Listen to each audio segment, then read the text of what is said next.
سرکار سیدنا غوث اعظم عبد القادر جیلانی رضی اللہ تعالیٰ عنہ جس حال میں بغداد تشریف لائے تھے اس زمانے کو یاد کریں، اس زمانے کو یاد کریں۔ وہ ایسا زمانہ تھا کہ اس وقت حق بولنا ایک جرم ہو گیا تھا۔ شیعہ نواز خلیفہ موجود تھے، حضرت ابوبکر حضرت عمر کا نام لینے پر بھی مسجد کے دروازے پر کوڑے مارے جاتے تھے۔ یہ وہ حالات تھے، علماء کی زبانیں گنگ تھیں، بول نہیں پاتے تھے، خطبہ کیا دینا ہے وہ بالکل سکرپٹڈ، جو خلیفہ وقت چاہے بس اتنا ہی۔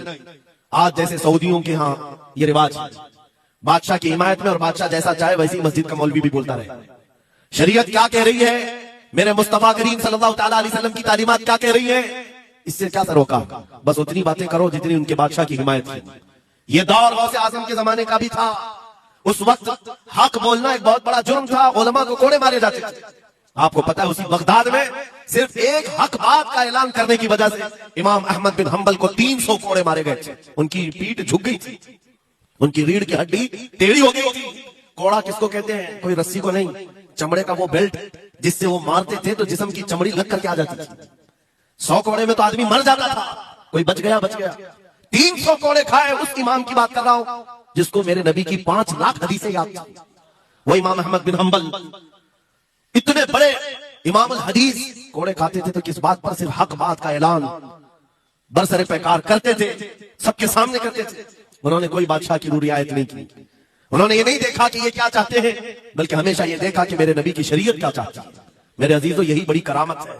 غوث اعظم کی بڑی کرامتوں میں سے کرامت یہ ہے، اس زمانے میں آپ بغداد تشریف لائے جب حالات ایسے تھے کہ حق بولنا دشوار تھا، اور آپ جب مسجد کے ممبر پر کھڑے ہو کر اعلان کرنے لگ گئے، ہیبت ایسی طاری تھی کہ کوئی آپ کو روک نہ سکا، اور آپ کی یہ حقانیت کی تبلیغ پھیلتی گئی۔ شروع میں 10 لوگ، پھر 20 لوگ، پھر 100 200، پھر 1000 2000۔ غوث اعظم نے چند مہینوں میں جو خطبات دیے، آپ کے خطبات کا عالم یہ تھا کہ پھر 70,000 کا مجمع برابر سننے کے لیے آیا کرتا۔ اور غوث اعظم کا یہ خطبہ ایک نہیں، ہزاروں خطبات ہیں۔ جب آپ خطبہ دیتے تھے، ایک بات یاد رکھیں، زبان اگر پاک ہو اور اللہ کی نبی پاک کی شریعت طاہرہ بولتی ہو، اس زبان میں بلا کا اثر ہوتا ہے، اللہ کریم کی طرف سے اثر ڈالا جاتا ہے۔ حق بات اگر بلند آواز سے کہو، یہ مت دیکھو کہ میں کون ہوں، یہ دیکھو کہ کلام کس کا ہے۔ اللہ کریم لوگوں کے دلوں پر بات ڈالتا ہے۔ غوث اعظم کی زبان سے نکلے ہوئے کلمات ایسے ہوا کرتے، مجمع ختم ہونے سے پہلے پتہ نہیں کتنوں کی تو لاشیں اٹھائی جاتی تھی، کتنے تو وہاں بے ہوش ہو جاتے۔ کس بات پر؟ اتنا اثر کرتا دل پر کہ لوگ کپڑے پھاڑ لیتے تھے۔ خطبے کے اندر، بیان کے اندر ایسا اثر ہوتا کہ لوگ بیٹھے بیٹھے مدہوش ہو جاتے، کوئی جوش حال میں کپڑے پھاڑ ڈالتے۔